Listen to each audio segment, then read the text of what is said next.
welcome to the joint podcast of 100% Dad Interviews with Dads and Your Cre8tivity podcast. Interview creatives and, just great people around everywhere.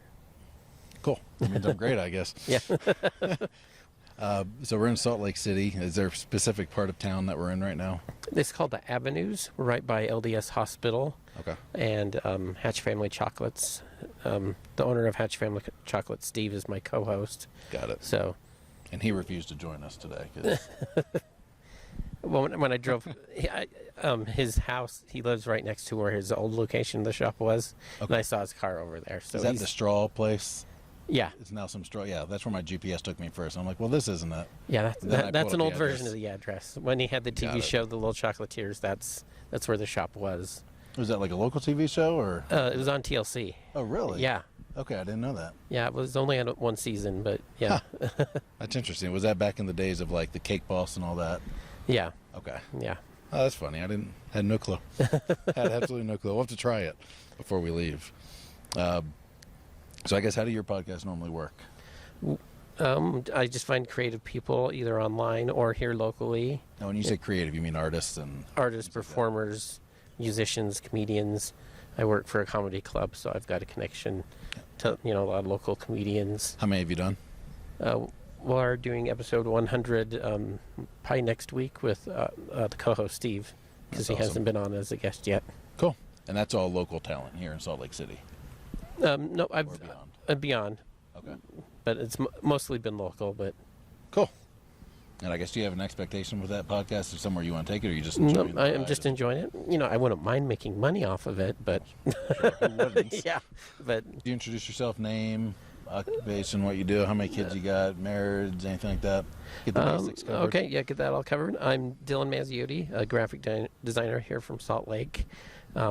Like I said, I worked with Comedy Club Wise Guys here in town. They're my main client, and they work with different restaurants and other small businesses around town doing freelance graphic design. And I've got a couple other part-time jobs that flow in and out, but those are just kind of filling gaps type of stuff. Yeah. I've been married twice, fathered twice. The first marriage, we had a son. He was premature and didn't survive. He was actually born here at LDS Hospital, right by where we are. Okay. And then she left shortly after.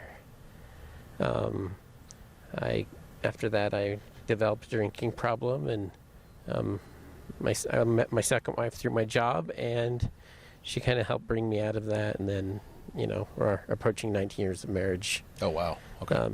In October. Okay. And any more kids after that? Yeah, we have one. Okay. We have one together. He's 13 and a half.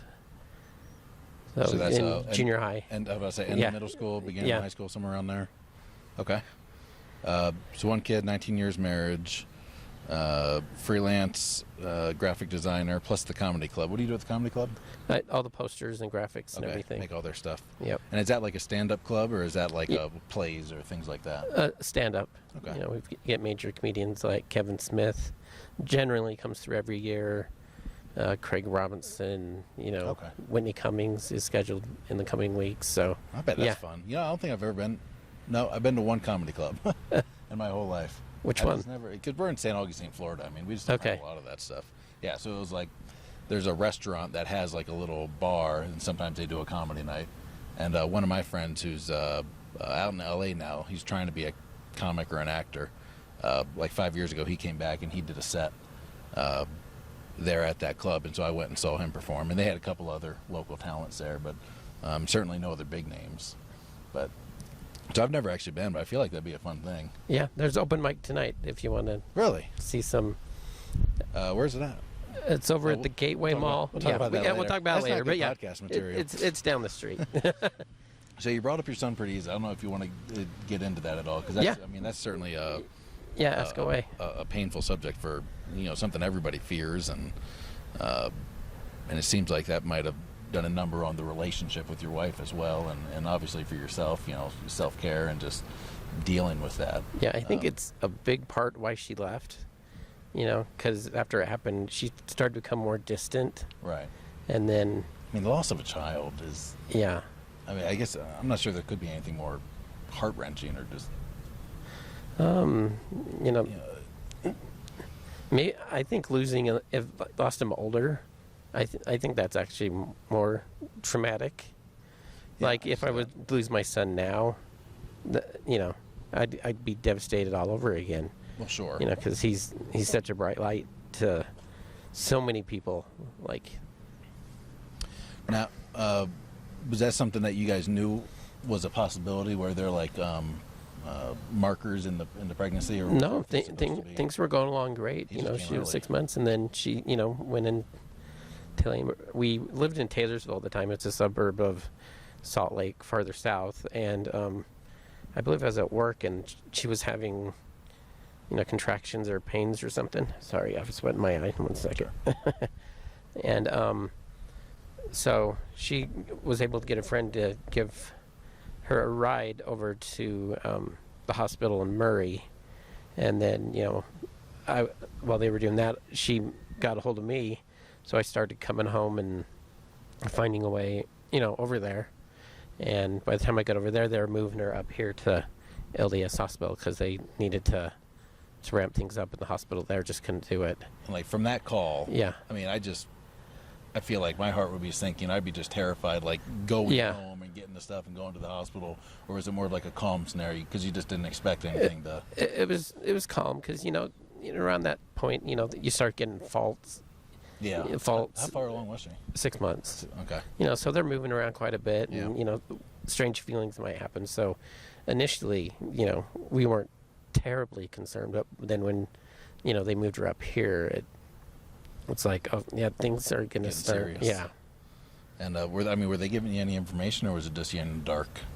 Because I guess that's 20 years ago. Yeah, I think they were pretty straightforward. You know, I don't remember a lot.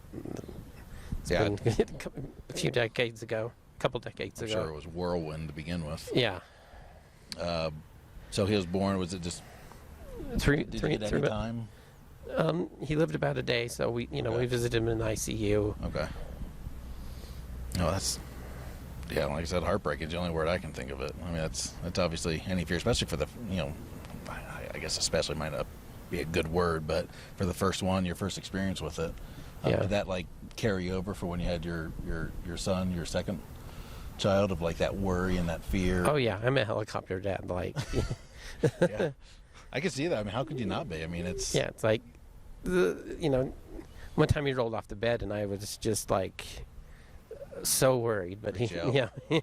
he's fine, and you know he's Kids are pretty resilient. Yeah, they The are. things my Yeah. kids have like fallen and done, and the weird ways their body have bent, and then they just pop right back up. It kind of freaks you out a little bit. Yeah. They're pretty bendable and mendable, and and then once you get older, it's like, you know, you start when you get out of bed, you snap, crackle, and pop like my you're gosh. breathless. it's embarrassing.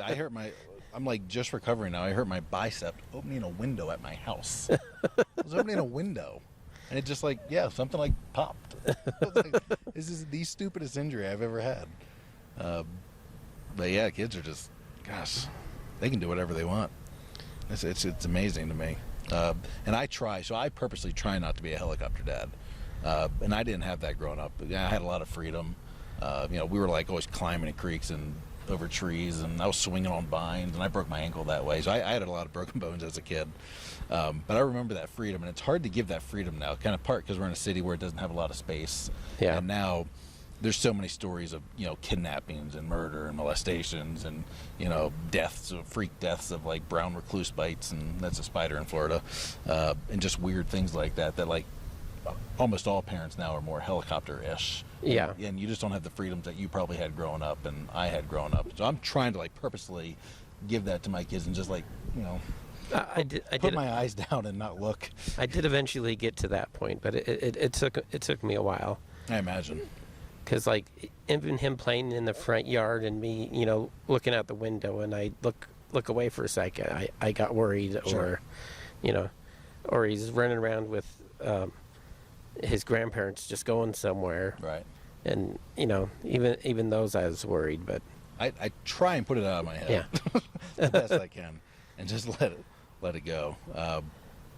So afterward, all right, so the marriage broke up probably mostly because of that. Are you guys faith-based? You live here, so I'm assuming you're LDS, but maybe. I grew up LDS. I'm not anymore. At that time, I was technically still a member, but we weren't active. Okay. Because I was going to ask how much your faith carried you through that moment. Well, probably the faith I did have at that time did help, but it. Because I guess that could go two ways, I would think. Yeah. Whereas, like, you get deeper rooted into it for comfort, or you kind of spurn it and say, essentially, God, how could you do this to me?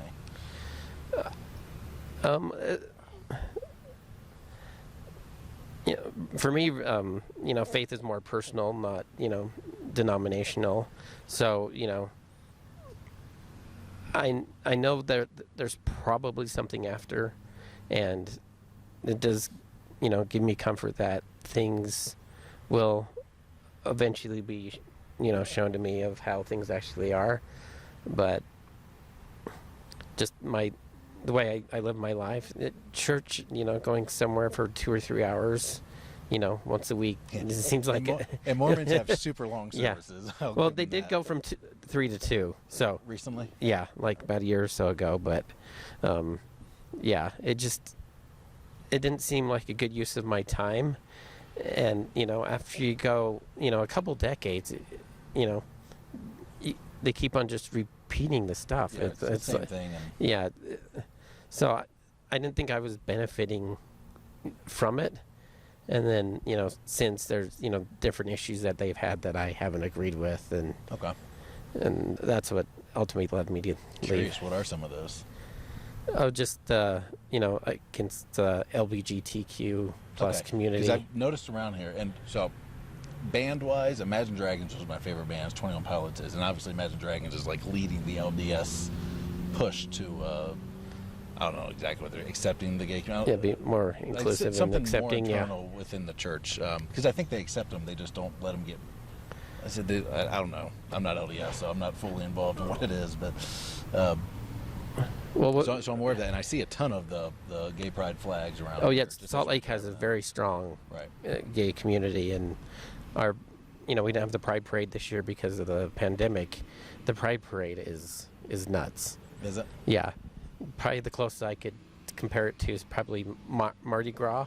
Okay. Less drunkenness, but just kind of the energy and amount of people. So after your marriage kind of went down, your son passed, you started drinking at that point. Yeah. Is that something? Did you drink? Because Mormons usually don't.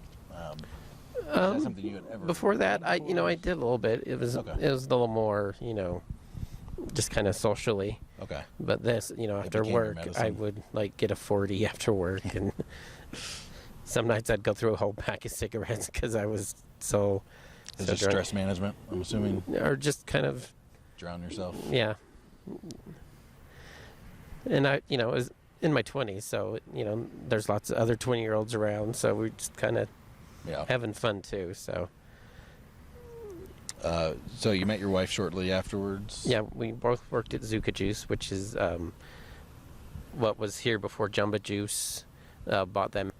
Knew each other just under a year, then we got engaged. We're engaged exactly for a year. I proposed to her at Hard Rock Cafe when it was here in town, which eventually became a Wise Guys. Okay. It's not a Wise Guys anymore. But yeah, for a while there, it was Wise Guys, and it was not fun going there. It's like I proposed to her right over there. I would tell people occasionally, and then almost 19 years later. So how long were you married before you had kids? If I'm doing math, about 5 years. About 5 years, yeah. Okay. Was that something? I guess were you nervous about having kids after that, or was that something to discuss, or you were wanted to get it going, or I guess what was your mindset there? After losing your first child. Yeah, at that point, I did want kids. We didn't necessarily plan him at that point. At the 5 year mark. Yeah. No discussions at all. Just happened. Not that I can recall. Like that's something married people have to talk about. Like, do we want kids one day? Maybe. I think we were just enjoying being, with each other, and then it happened. I do think that's really beneficial for a marriage, of having, and obviously not everyone can do it or does do it, of having that few years to like get to know each other, live with each other, and get used to each other's quirks. And there's things you thought you were cute at one point that no longer are and irritate you, and like go through those phases before throwing a baby into the mix, because the baby just turns everything upside down. And I'm no longer cute to either one of them, my wife or my son. Yeah. So you had 5 years, had a kid. How'd you enjoy the infants and toddler stages? What were your favorite parts, least favorite parts? It was fun. He didn't cry tons, and he's always been well mannered. The problems really started when he got a phone, and his listening and paying attention tend to slip. But he's a hard worker with his schoolwork. He's taking some summer classes. So you had like really easy like infant and toddler stages? Yeah, he didn't cry tons. I'm gonna hate you for that. Our kids were terrible. He's been very curious about everything. We're very straightforward when we talk to him. If he has a question about, puberty and, even just, regular things in the world. 13. Have you had that talk yet?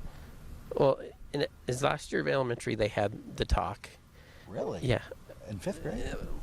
Yeah. I guess mine was in 5th grade too, yeah. And the strangest thing the guy said, it was kind of an older guy running it, he called the scrotum a smart sack of muscle. I think that's the biggest thing we all took away from it.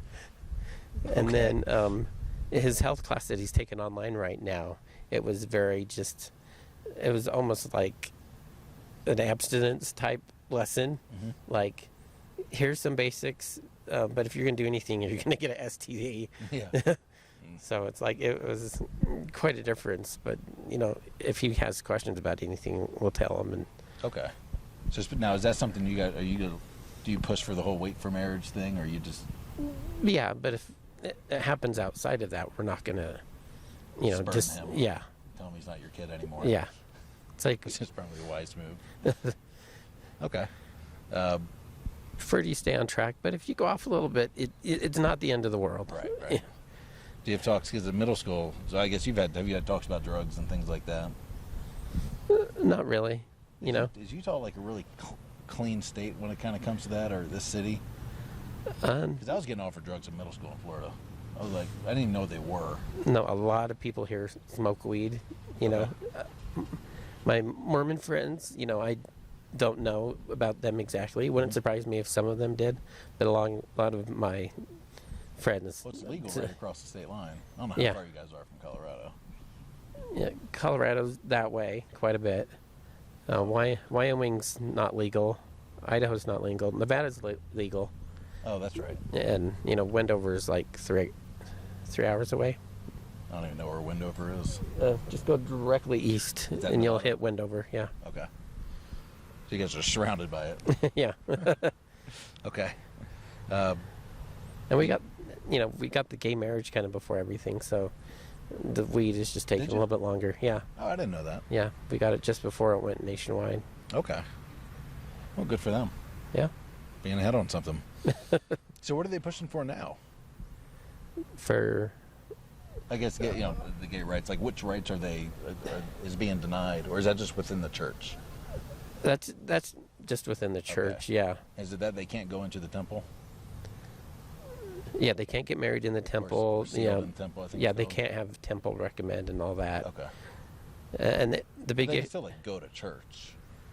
Yeah, and depending on the word, they might be, dismissive of it.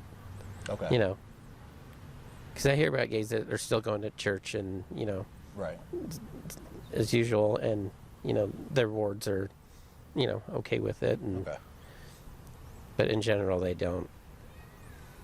I think the issue I had is when they came out with a statement that if you're a gay couple and your kid, your kid can't can't be baptized and stuff like that. That's punishing the kid. If the kid wants to get baptized and go through all that, that's the kid's choice, not. Okay, that has nothing to do with the parent. Yeah. Child's baptism. yeah, things like that. I might be, off on things, but I think that's the gist of it, where they restricted the kid because of the parents were. Got it. Yeah. Yeah, I can see that. That would bug me too. Guys, I'm Catholic. I don't even know what our church's stance is anymore. I'm not that. We were the family that went to church every Sunday, and then after our second kid, it became. We just kind of decided like we were having to fight our Sunday mornings were becoming so stressful because we were trying to get the kids ready and fed and out the door on time and into the church on time, and then trying to keep them quiet for a certain amount of time and abide by the rules. And the day that's supposed to be for your family and kind of relaxing and peaceful and and meant for rest and God was not. It was yelling and something that's supposed to bring you peace is 5 hours of mess. Yeah. And so so that's where we kind of started making our Sundays about the family and kind of we could wake up, we could have breakfast, more enjoyable, go out and do something as a family, go to a park, go for a walk, go for a bike ride. And Sundays became a lot more pleasant. We still go to church every once in a while. We go to the Episcopal Church. That's like an offshoot of Catholics. It's like Catholic light a little bit. They're a little less stringent. The priest can be married. They accept. I'm very certain they accept gay marriage. I'm not sure if you can get married in the church, but we had a lot of gay couples at our Episcopal church. I think their big thing was, you still love the people, but maybe not the action. Yeah. That's at least what it was like 5-8 years ago. I think that's what the LDS church is to cover up, is after that. It's like, it's against the action, not, Right. But the initial statement was just worded so poorly. Yeah. Yeah. And the kids, the decades before that, it was almost like more hateful towards that group. Yeah. And, send them to a camp and change them and things like that. Or it was a demon inside of you need to flush out, those kind of things.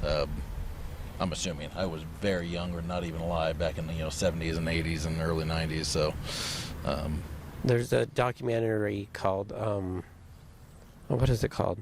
Well, Dan Reynolds from Imagine Dragons. It was an HBO documentary he did. Oh, yeah, I think I saw it. Believer? Believer, yeah. Yeah, where he did the concert and all. Yeah, Imagine Dragons related. Of course we saw it. Yeah. So, yeah, that documentary covers some of that stuff better than I've been speaking about it. Oh, cool. So your kid's 13, so you're getting into those, awkwardly, we just talked about drugs and sex and all that. Seems like the school's done a lot of that, covering the basis of it, and then you just kind of, let him know that if you have any more questions, talk to me. And has he come to you at all?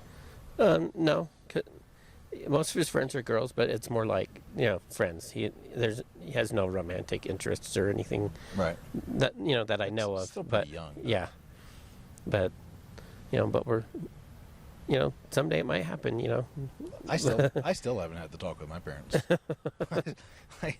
I think they tried a couple times and I just brushed it off like, fine. I know. Leave me alone. Yeah. So I was just. I think I got it. How many kids do you have? 3, 4? I have 3. 3. Yeah. So yeah. And I've got time. My oldest is, how old is my oldest? 9, going on 10 soon, because that comes after 9. I feel like I might have to talk to him because he's starting to notice things in movies and ask questions, and I might have to have a talk with him about biology. Yeah. And then one of my last podcasts kind of changed my perspective on it a little bit because I just never thought about it. He grew up on a farm, like a 2,500 acre farm, and they had cattle and all sorts of animals. And so I was asking him how his parents approached, because he was one of 10 kids. I'm like, how did you guys approach? And the older kids know, but the younger kids don't. That kind of stuff. And he said, we grew up on a farm. You just know about it. From a young age, because you see it in the field happening all the time, the biological aspect of it. Yeah. Of how does sex work and where do babies come from and how what does a birth look like?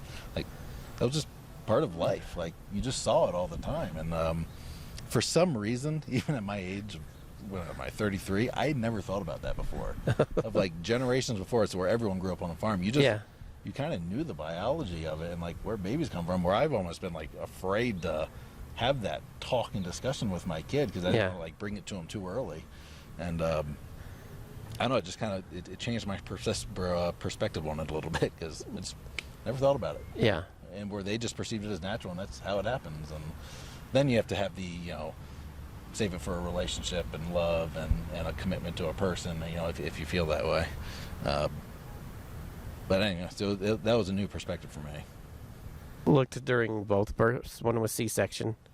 If your wife's having a C-section, do not look. I caught the reflection because those rooms are so sterile. Yeah. And so it was either stainless steel or glass, and I looked left because they kind of put up a Yeah. curtain, and I just saw them. Yeah. And then the other one wasn't as bad. It was still kind of freaky, but just looking up there and seeing a head of hair in the middle of all that, it was. So I don't think I'll be looking next. If there is the next time. How about starting to do are you encouraging any sports or extracurricular activities or art, anything like that? He loves to draw, and he's a mini me, Okay. So he's interested in, geek stuff all the TV shows and he draws all the time and loves video games, so he's into all that. Sports he did when he was younger. I think he just kind of grew out of it. Yeah. He did swimming and baseball and soccer, and I think he just at some point in the season he just didn't want to go anymore. So I think he just kind of. Cool. What do you guys do together? How do you guys, you and your son, spend time together? I try to get him to watch TV shows with me. Sometimes we'll just sit around and talk about geeky stuff, but sit and spend time together. I like to share shows that we like together with them. And what kind of shows are they? Like Doctor Who and Marvel movies and things like that. My wife barely goes to movies with us, but we'll go to the Pixar's. She'll go to the Pixar's sometimes, but it's the Marvels, the Pixar's, the Star Wars. The big ones like that is what we go to theater for, and that's what we usually go to together. Cool. And Comic-Con, when they have it, we do that together. See, Comic-Con sounds fun. I've never been to one, but it seems like it'd be a lot of fun. The one here is really cool. It's scheduled to happen September, but they just sent out an email that it likely won't happen. Yeah. It's amazing how long this COVID crap has gone on. Yeah. I'm so over it. I wish it would just end. Yeah. We really thought it'd be done by. That's why we started our tour. We're like, gosh, this thing probably only got a month. We're going to be in remote areas of the country. We got a month or two, and we're going to be good. Yeah. And here we are. Nope. We assumed by summer it'll be wide open. Everything will be back to normal. It's starting to aggravate me. Looking back, we should have had masks. Yeah. Yeah. Quarantine, yeah, but when you go out, masks. Masks always should have been more the forefront from then. But yeah, the whole thing is just bugging me it's now. a mess, and it's destroying businesses and. Oh, gosh, yeah. It's we were fortunate in the fact that we sold in November of 2019, and so the verifications ended March 12th. So I think it was 4 months of verifications. And so March 12th was the final date that we compiled data. And then March 15th, 3 days later, the state shut down. I was like, jeez. That was either the most genius move I've ever made or just the pure luckiest move I've ever made. That's... Yeah. It was a little scary around the few weeks before that, or a little nerve-wracking, because that's when everything was starting to kind of hit harder. Wife's 7 years younger than me, so I'll talk about stuff like that, shows from my childhood, and she'll be like, I was 2. I was 3. It's like, oh, yeah. Oh, so, well, yeah, I know. It gives you something to talk about. Yeah. That's our greatest fear. We were just talking about this the other day, because we almost had a conversation without talking. I forget what it was, but she had said something, and then I could see in her eyes, she knew how I was going to respond, so I purposely didn't say it. And we had a whole, we're almost telepathic conversation just with her eyes of what we know, how we're going to respond and what the reactions are going to be. And we're like, oh man, we're only 13 years into this. What's going to happen 20, 30, 40, 50 years in? We're just not even going to talk anymore. It's just all going to be in our eyes. Yeah. Well, your favorite moments or things you just really concreted into your mind. He's always been funny, even when he was younger. Just just one-liners, like these little quippy one-liners. He would even from a little kid, and he does now. He's probably the funniest person in our family. And my brother tried to be a comedian for a while. And my son's still the funniest in the family. So, and even back then, he always found the good in people. Like he saw, he sees somebody struggling, and he would ask, what's going on with them. So he's just always been compassionate and funny. You gotta give props to the parents on that for raising a kid that's compassionate and kind. And, yeah. Sees the world from that angle. Just be thoughtful of people. Right. Yeah. And I think we're missing a lot of that in the world. Yeah, there's quite a bit. It's interesting. There's a lot of not ignorance. There's a bunch of that too. Yeah. But like how we just walk by and like even more now with COVID, like everyone just kind of ignores each other and stays far away from each other, like doesn't interact, and it's almost I don't know, devoid of humanity, robotic, or it's bizarre. Just walking around stores and places, and everyone's just avoid eye contact and don't talk and stay as far away from each other as possible. It's a lot of that's obviously rooted in fear right now, but it's almost surreal sometimes to walk around. Yeah, because before it hit, I was doing really well with my business, and I was, podcasting all the time, seeing and meeting new people all the time, and in person. And you go to the comedy club, see a bunch of friends, give hugs, and when all that stopped, and it was just bizarre. Just everybody's a lot more distant. Even the ones you talk to all the time, when you see them in person now, it's like it's still standoffish. I miss the old world. The before times is what I call it. Right. What do you think is going to happen now? Do you think it's eventually everyone's going to it'll dissolve and go away, we'll get back to normal? Or do you think this is like every time there's a sickness, this is how we're going to react now? Or is there like a third way you think it's going to go?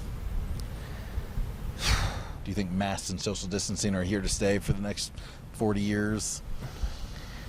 I definitely think it'll be part of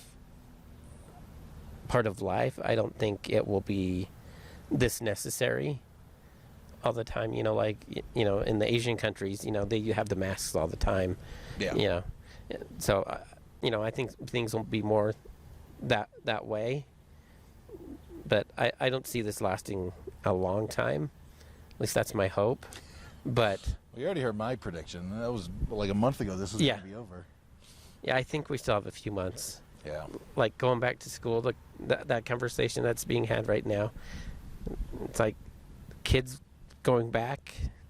I don't know how I feel about that. Every day they're going to try to space them out. It's like they're not going to be able to. No. They're gonna interact. Yeah. And my job at work, they haven't announced what they're going to do because regularly when they come in to test, it's the online students that have to come in to be proctored certain tests. Right now, they do those tests at home. My department's doing certifications, like pesticide and nail technicians and stuff like that, where it's, they come in and they're done, and we're being careful with wiping everything down and staying safe that way. But going back to that old way where, we're getting hundreds of people coming in over, the semester for those tests, I don't see that happening anytime soon. Have you guys, because you're 5 years away from it, have you guys started making any plans towards that? Or you've just told him he's on his own? That's a viable option. Yeah. I genuinely believe that's a viable option. Yeah. Yeah. I don't know. She's probably thought about it a lot. Okay. We haven't talked about it much. But I'm not insured. He's insured through her work, but I'm not insured at all. What do you mean insured? Health insurance? Health insurance, okay. Yeah. So hopefully nothing happens to me. That'd be nice. Yeah. I will say, I've never worked for a big company. I've always worked for myself. So we've always had to kind of, self-insure. So we've always had, back before Obamacare, we had catastrophic insurance. So basically, if I went to the doctor, I had to pay for the doctor. We had surgery, I had to pay for the surgery. But if like a big event happened, I got in a car accident, cancer, something like that, we'd have to pay like the first they're called high deductible plans. So Yeah. that's probably $5,000 or $10,000. You have to pay the first $5,000 or $10,000, and then after that we're covered. So if we had $1 million event, we pay $5,000 or $10,000, whatever the deductible was. Oh. But most people don't have that. I Yeah. never did. We maybe spent a few hundred, or maybe at most $1,000 or $2,000 at the doctor. With the exception of having kids, that would cost about $5,000 a pop. And so I've never had the benefit of health insurance, or anybody in our family. Even to this day, we're on, it's called Christian Healthcare Ministries. So it's like almost a co-op of people pay in, and then you get sick and they pay your bills. Yeah. They get discounted rates and things like that. But it's high deductible, still the same. So the first $10,000, I think for us, it's the first $10,000 we're responsible for. So if we go to the doctor, you got to pay for. That's how I've been my entire life. So Yeah, I rarely go. The few times we've gone, we've had to pay, but they've been like Instacare yeah, trips to. now, which is, I think, a good option. Yeah. Sometimes Instacare is the way to go. We don't have Instacares in Florida, but I know what you're saying. The little clinics. But if I were to get on her insurance, half of what I made a month would be paying that. That's why we don't do it. It would cost us. I think when Obamacare switched over, we had catastrophic plans, and it was like a few hundred a month. For our family of 5, I think it was going to be, it was $1,800 or $1,900 a month, and so that's like over $20,000 a year. So then we're like, the high deductible plan, like our worst case scenario was like $10,000. Yeah. Now like our minimum scenario is $20,000.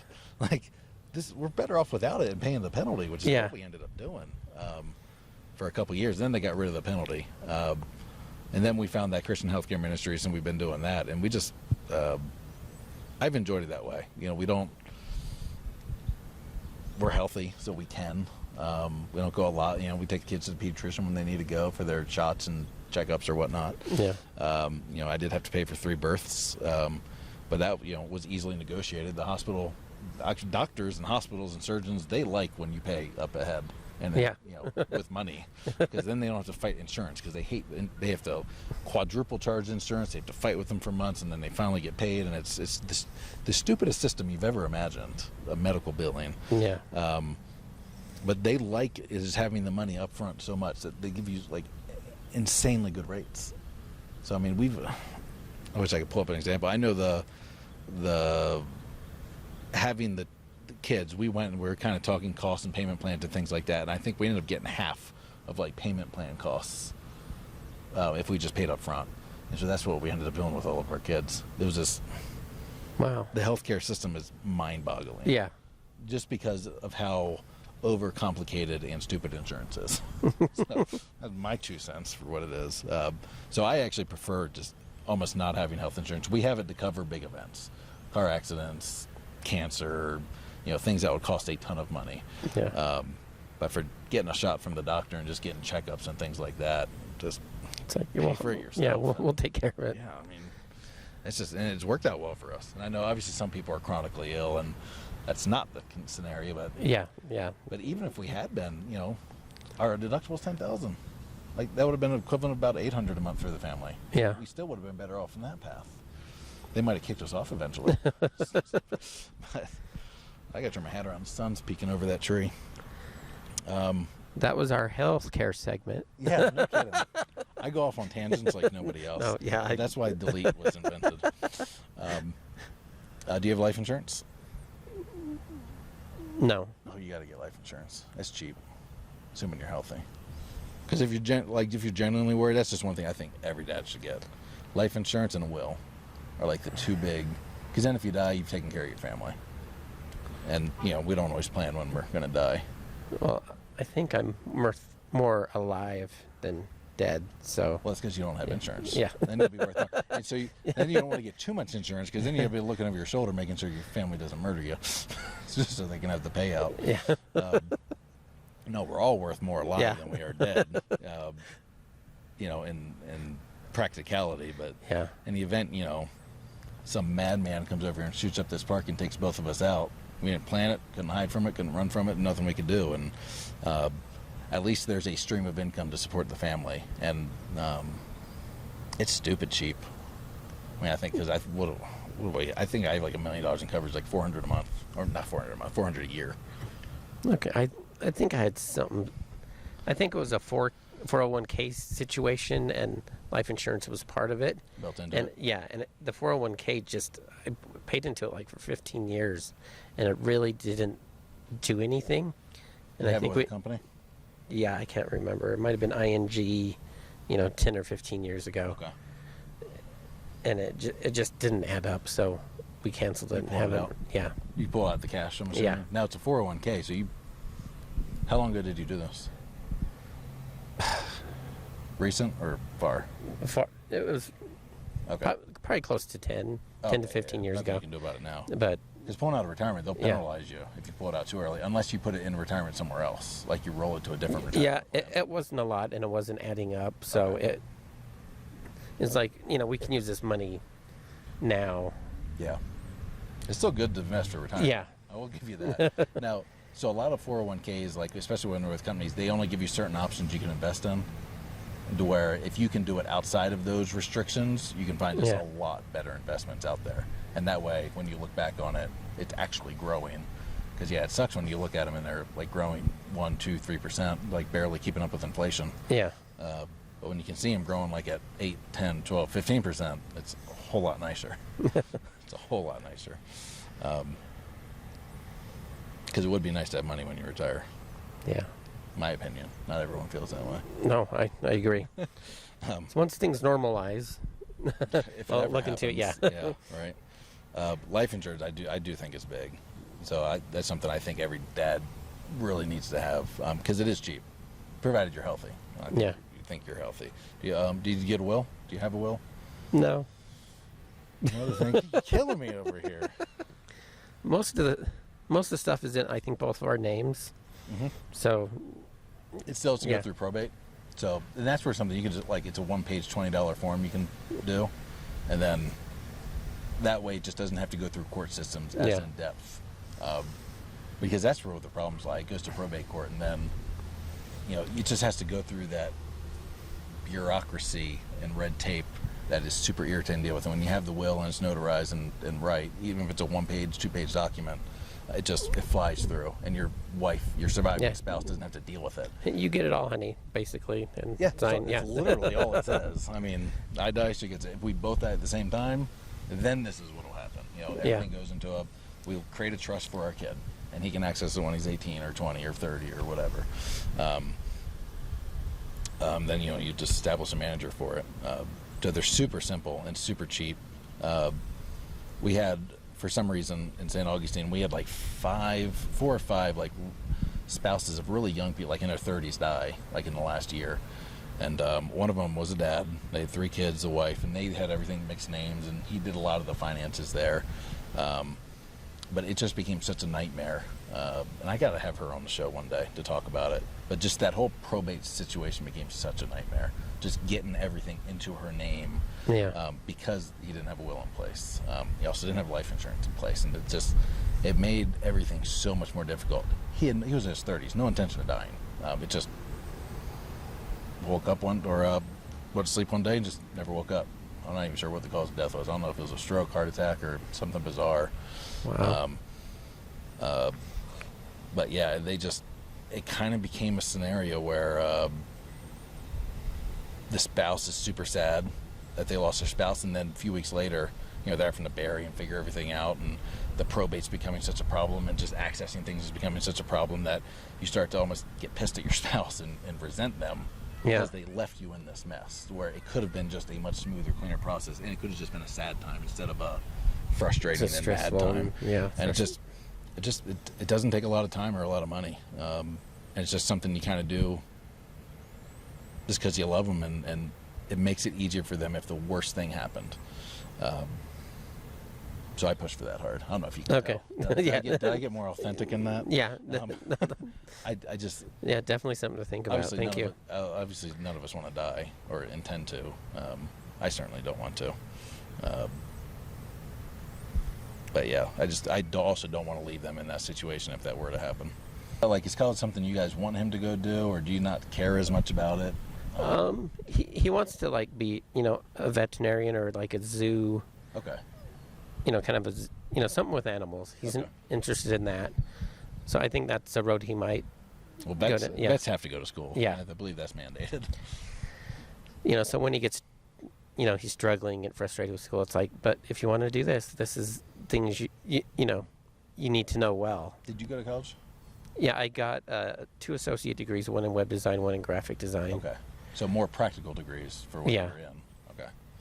Okay. But looking back, I could have self-taught and be in just as good a I was shape. about to ask that. Yeah, with graphic design. Because I went to school and I feel like it was stupid. Like I just Yeah. didn't learn. Like I learned so much more in my first year, like in the business world, than I did in college at all. Like, and it was stupid expensive. I kind of wish it hadn't. I'm torn on what I'm going to tell my kids. Like I don't think college is the answer for everybody. I think if there's a path of career, like you said, like you could have self-taught graphic design and you go to school for it. At that time, access to the software and the cost of the equipment was more expensive then. But nowadays, you know, everything's on your phone. You can do graphic design on your phone pretty much. yeah, Yeah, I'm just not sold on college. I think they've gotten stupid expensive, and that's going to have to correct big time. I also don't think you have to go to the big universities. Like the community college is perfectly fine, especially for the first 2 years. I mean, no one cares where you went the first 2 years. I saw a headline the other day where it's like for Harvard, completely online, still like $50K a semester or something. It's like My brother's in University of Maryland right now, and the cost of it is just dumb, stupid expensive. Yeah. And they're not even allowed in class right now, so they're still having to pay full tuition of a in classroom student, but it's all online, so they don't even have the online discount or anything like that. yeah, Like they're just raking people over the coals, the colleges, and Yeah. I'm obviously just afraid. Now, if my kid wants to be a doctor, or engineer, or like I said, a vet, something like that, then you can't have to go through that. But if you want to be in the business world or an artist, or let them go have fun and do it that way. Shoot, there's kids making big money, even just okay money, the lesser popular people, playing video games online. yeah. There's 13-year-old YouTubers making millions. Yeah. And it's such a real career now, Yeah. where that stuff just didn't exist when. And there's 15-year-old graphic designers, doing probably better than me. Yeah. Yeah, and they do good work. Yeah.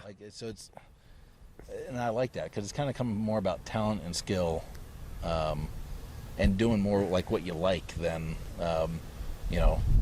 do college, get the degree, sit in the office in the AC in a white collar environment where everyone's kind of pushing their kids for a long time. And gosh, that would make me miserable. I couldn't imagine. Like, this is not my personality. I couldn't sit around. Like, first of all, I'm too ADD. Yeah, I'm at the college in the morning, and we're not busy right now because those certifications are, just a small handful a day. Mm-hmm. So I'm only there for 4 hours, but it's the longest 4 hours of the day. Yeah. But I can go home, throw on Netflix, burn through projects, have a Right. wear shorts or pajamas, and Yeah. just sit there and work. And it's so much better than being locked into a chair. Yeah. And I just think, and a lot of people have poor relationships with their parents, and I think part of it's because their parents are forcing them, from a young age to go down a certain path that the kid just didn't want to do, and they were forced to do it. And there's kind of that resentment, a little bit of, you made me become this, you made me go this route, and now I have student loans over my head, or a job I hate, and every day of my life is miserable because I'm in this stupid career field that I never wanted to be in the first place. I was in food service for 15 years. If I can not go back, that would be great. I enjoyed my time in the restaurant world. So I was in high school and college. I almost feel like everyone should be in food service a little bit. Oh yeah. Like just even if it's a short amount of time, like gives you such appreciation of people and how they act and what it takes to keep a restaurant going. It's so interesting, the people that have never worked in a restaurant and their thought of what it's like on the back end. Have you ever seen that movie Waiting? No. And Ryan Reynolds, right? Or yeah, I think it was. Yeah, I've heard about it. I haven't seen it. If you've worked in a restaurant before, it's so funny. I mean, it's kind of a comedic look at it, but it's spot on. It's absolutely spot on. All right, what else we got? Well, I can interview for a little bit since this is a split thing. I'm going to move my phone so it doesn't overheat. Mine was overheating. Just gave me a warning. All right. So with Your Cre8tivity, we kind of get behind, what's going on with your projects and stuff like that. So this 100% Dad, you're a touring podcasting show. Is there other hosts? What's the setup of it? So we're touring during COVID, which means there's basically very little we can do. Yeah. We were hoping to be cleared up by now.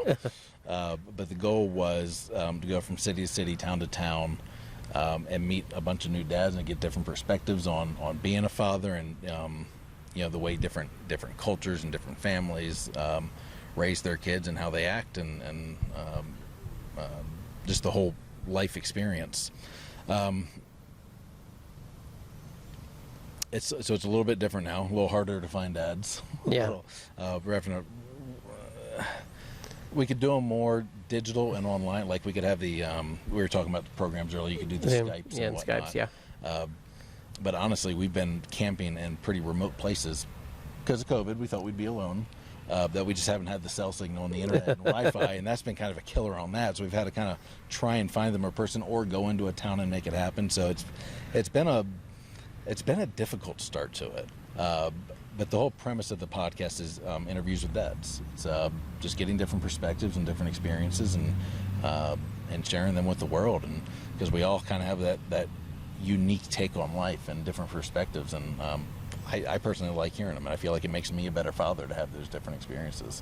And so that's what we're doing. And at the same time we're doing that podcast, we're also putting out bite-sized pieces of content that I feel are important to fatherhood, and those are going out on Instagram and Facebook and YouTube and whatever other platforms there are that I just can't think of right now. Twitter. How did you find me? Because you slid into my DMs of sorts. Yeah, sneaky and ninja style. I was probably just searching the best and most influential people in Salt Lake City, and you were probably the number one search, and I reached out and okay. I would have searched something with Salt Lake City podcasts, things like that, and I think I reached out to 4 or 5 people that I felt like fit, were either in the dad space or family space or something like that. Did you connect with them, or are you gonna try to talk to any of those others that you were? I'd love to. I just got to hear back from them. Yeah.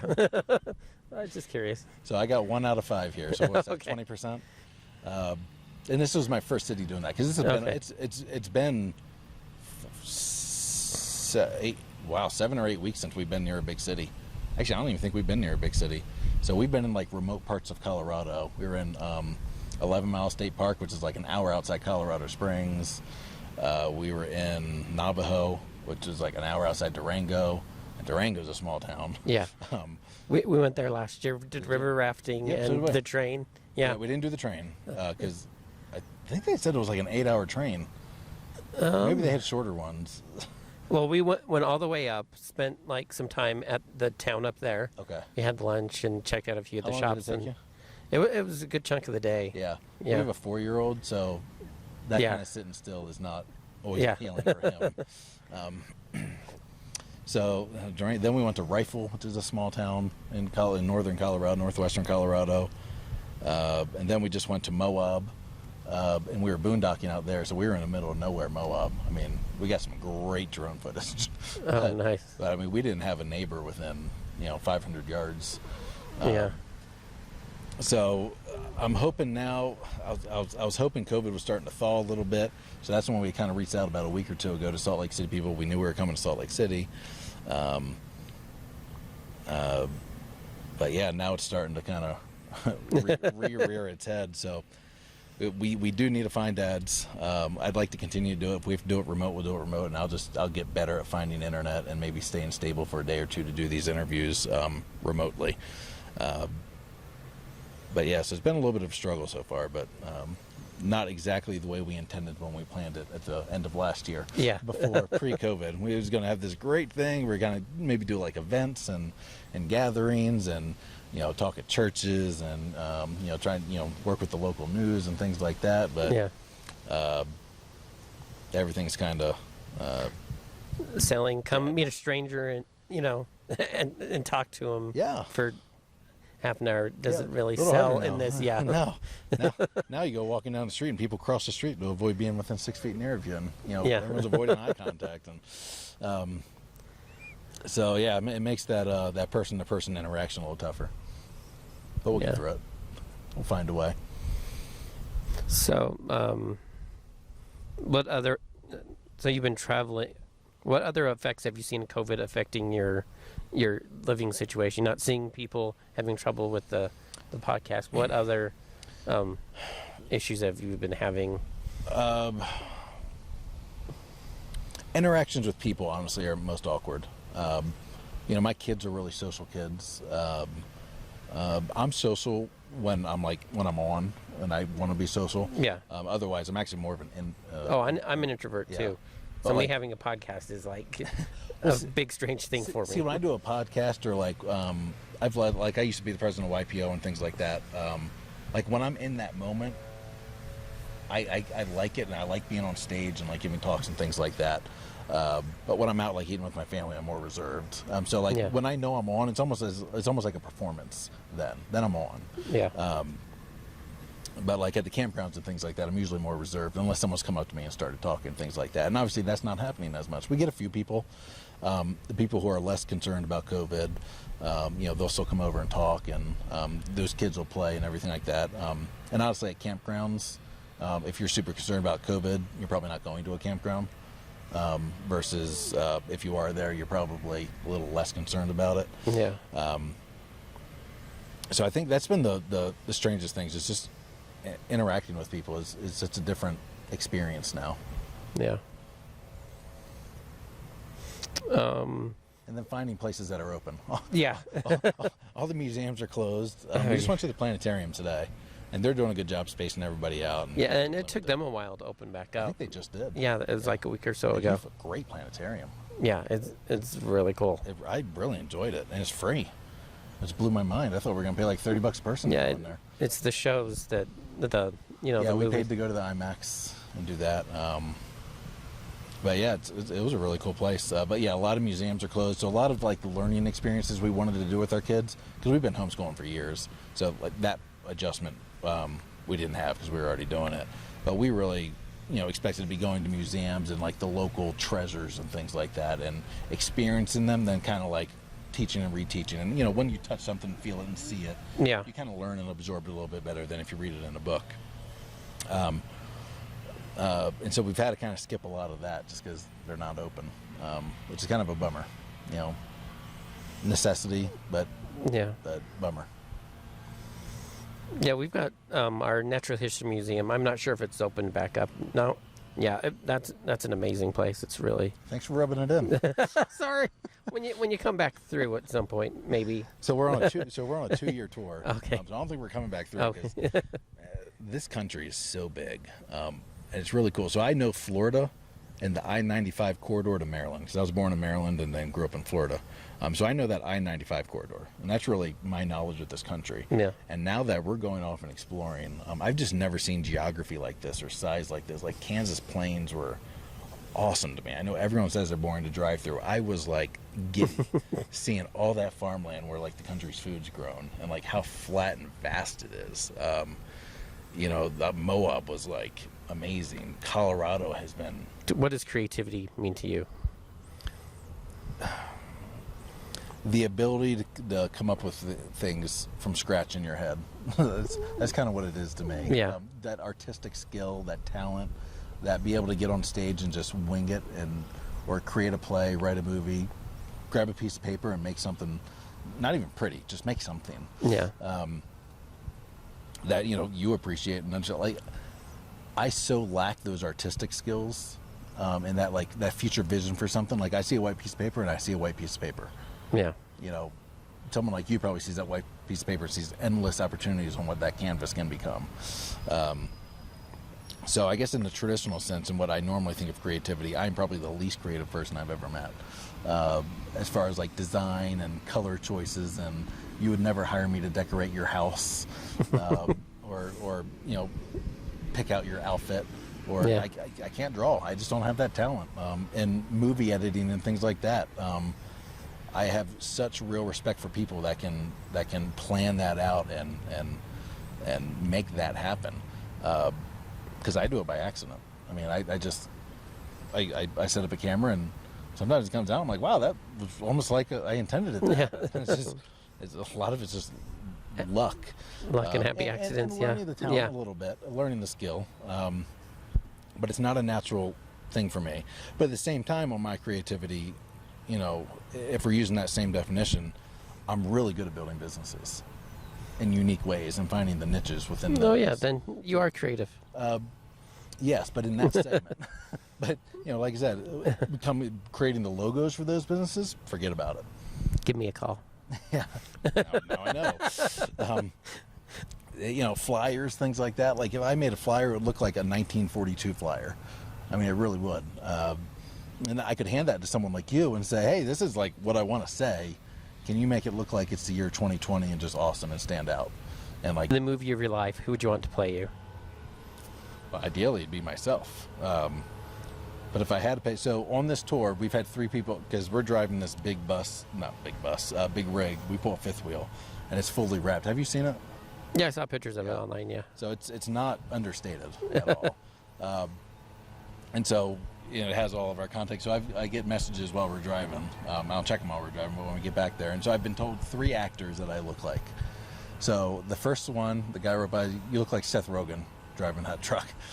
You know, they can only see me from the head up. Yeah. I'm like, well, not the worst thing in the world. Yeah.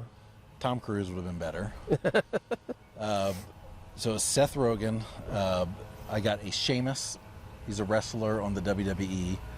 He's super pale, redheaded, muscular. So I can go for that. I mean, Yeah. I don't like other redheads as a rule. I never have. And who else was I? And then we were rafting in Durango at Mild to Wild, and the tour guide thought I was the guy from the movie The Sniper. Have you Oh. seen that movie? Bradley Cooper, who was the actor. Yeah, I'm like, because I guess I had my beard and I had, you know, the stuff on, and bearded up in that, I can see that. yeah, I was like, Bradley Cooper, I'll take it. I mean, I figured he was going to say Zach Galifianakis or something. Yeah. But I could definitely do Bradley Cooper. Yeah. But yeah, maybe Bradley Cooper could play me. I don't know. Can you even think of who do I look like to you? On Game of Thrones, there's this big, burly, red-headed guy. That was my first initial thought, but like Bradley Cooper when he's all bearded out, I totally see it. And so I don't know what to ask, what you got planned, because it could change. We got everything. Yeah. We want to see all the we want to see all the states and all Yeah. like the cool things, and meet a lot of people, and we're taking suggestions and places where we should definitely check out, and we're definitely factoring those in. We want to meet some dads, so if there's dads around or that want to talk, the criteria is, you got to be a dad. That really helps on the dad podcast, and you got to be willing to talk about it, because we do. I do like to kind of press into maybe things you wouldn't want to talk about, because that I think will appeal to some people that are struggling with those things. So, Yeah. Especially like when it comes to maybe infidelity or divorce or drug struggles, alcohol struggles, death of a child, things like that. That's something I just feel like someone out there might be struggling with that like really hard, and like this might be the thing that helps them kind of cope a little bit, even if it's just a little. Yeah. So I'd like to get, instead of like the normal, here are the 30 questions I want to ask, and everyone's kind of got roughly about the same answer, and because it's just not helping anybody. Yeah. Yeah. I guess I'll recap what I kind of shared. Just communicate with your spouse, with your kids. Be open to them, asking you questions, and let them know that. Yeah. I think communication, because a lot of parents, they're doing their own things, and then having to take care of their kids seems like something they have to do when something comes up. There's a few I've met to where they're almost not parenting. Yeah. They have this thing that the person that lives with them, and Yeah. that's really about it. They don't see them a lot, and they're doing their own things, and parenting. I feel like the more sincere you are and genuine, the better parent you become, the more Exactly. like, you know, almost authentic with your child of who you are. And when you don't know an answer to a question, you're not BSing it, and you're not, you know, almost putting on a front for being this like all powerful man dad, and you know, should have played in the NFL but blew out my knee, and I know everything kind of personality, and just because I feel like that works a little bit when kids are younger, and then at a certain point they realize, yeah, mom and dad are just full of shit. Yeah. And then they go to question everything you've ever taught them. And I think just being more genuine and sincere and honest for who you are, regardless of who you are, is a more powerful and impactful approach. And sometimes you have to go, do as I say, not as I do. Yeah. Because I'm an adult, I have a different set of rules, but this is something I learned. Yeah, I don't Yeah. like this path for you. Yeah. And like I'm kind of stuck in it. And I'm trying to get out. It's got a grip on me, but I don't want you going down that path. And I think those are real talks that should be had. And with my kid being so much like me, I think that's why I'm very much that way with him. It's like, don't do this, you know, Yeah. type of stuff. Yeah. Yeah, and they you know, the explaining your why, I think is. Oh, yeah, also explaining helpful. why. 'Cause, you know, you do that. Do as I say, not as I do. Too much, and like I said, I think at a certain point they start to say, okay. I mean, they're going to rebel to a certain point. You know, Yeah. you have to, especially certain personalities like me. Like you just end up doing the opposite of everything. But I think taking the time to explain the why, like why you feel that way, why you want this for them. I think that becomes such an important tool for their understanding and comprehension of it. Yeah. And the intent behind what you say. I just think that becomes really effective. And be thoughtful of others, but don't let your life depend on what other people think. Oh my gosh! I was talking about this on a podcast. The amount, it was a teacher, so the amount of anxiety and kid suicide right now is just insane, because we're in that culture and environment of everyone's on their phone, everyone's posting their best picture and posting like their best version, and a lot of it's fake. And like they're always on display. There's just so much anxiety in their life because they care about how many likes they get and shares, and they care about the comment section. And I'm blessed that I never cared too deeply. Like I was always under the impression that if you didn't think like me, you're just wrong. Which is, I think, the entrepreneurial side of me, why I have to go like work for myself. Yeah. Because I can't have a boss because I'm right. You're wrong. Yeah. And so I think that helped me with not having that care for other people's opinions. And I don't know how to actually ingrain that into somebody, because it's something my oldest son, he has a little bit of like OCD, and so he really does kind of care about what people think. And so, you know, we talk about it over and over and over again. It's probably just, you know, a lifetime of that, of just constantly repeating the same thing in a sense. Yeah. It may be in different ways, but yeah, if you can get through life not caring about what other people think, but to an extent, you know, obviously you don't want to dress up, you know, never wear clothes and never shower, like care what people think, like, you know, how you smell and certain things in life, and you know, you have to kind of fit a certain mold sometimes to get a job and to be accepted by society. But you know, be who you are, and don't let other people's opinions crush you, because that's just no way to live in. And the amount of suicides and the amount of anxiety and antidepressants being subscribed to teenagers. And hearing about 8, 9, 10-year-olds committing suicide, it's like because they care about what their friends or their enemies or their peers think. Yeah. And I really wish in those situations the parents were all over them saying, who cares about what they think? Like, they're irrelevant. None of this matters in a few years. It's just, they're just stupid kids. And at the same time, I think having that strong family bond, I strongly believe in like that, you know, that almost Mormon philosophy of that strong family unit, mom, dad at home, and you know, very loving environment.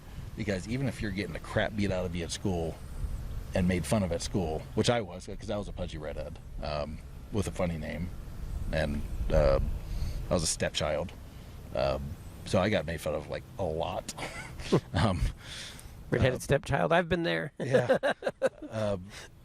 But when you have that like really loving environment at home, it's like that stuff doesn't matter as much. Versus when there's dysfunction at home and that, at home. I mean, you just don't have that like that safe space. And and for parents to be able to build that safe space, and just the kid has, no matter who he is or how weird he is or his quirks or whatever, like he's 100% loved and accepted at home, I think that makes a massive, massive difference. And then on top of that, being told, some kids will come naturally too, but other kids, is like I said, my son, he really cares what other people's opinions are. And we're working on that. I mean, we're working on it. It doesn't matter what that 12-year-old thinks of you. One, we're never going to see him again. Two, like, it's I'm big into that. And if they don't like you, that's their problem. Yeah. Like, you're a good person, right? Yeah. You have good intent.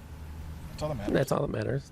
Yeah. And if everyone thinks you're wrong, you're doing things wrong, but your intent is good, and your heart's in the right place, and you're living a good life, then fine. The rest of the world's wrong. Yep. Stay true to who you are. Now, if you're living more of an evil life and doing things that are, that'd be weird. Don't go on a murdering spree and just feel like you're right. It's probably keep not great. Murder advice. Down to murder minimum. Yeah. Anything else? That's all I got. We call it a wrap. You can find it on the Utah Podcast Network. It's a network of a bunch of Utah podcasts. We've got 2 or 3 that are fairly active right now, but we've got a big roster. We've been doing the network's been around about 4 years, approaching 5 years. My show's been on there most of the time. It's called Your Cre8tivity. Creativity is spelled with an 8 instead of the A. It started as an 8-question blog. So that's how I build in the legacy into the name. Cool. And interview creatives, comedians, actors, filmmakers, fellow podcasters, performers, drag queens, exotic dancers. Do you have those in Utah? Yeah. I appreciate it. And of course, 100% Dad, find it at 100dad.com. What was Utah? UtahPodcastNetwork.com. Okay. And then, that's where you're hosted? Yeah. And at Your Cre8tivity on all the social. Great. Yeah, 100Dad on almost all the socials and 100dad.com. That was it. I appreciate it. Thank you. Thank you.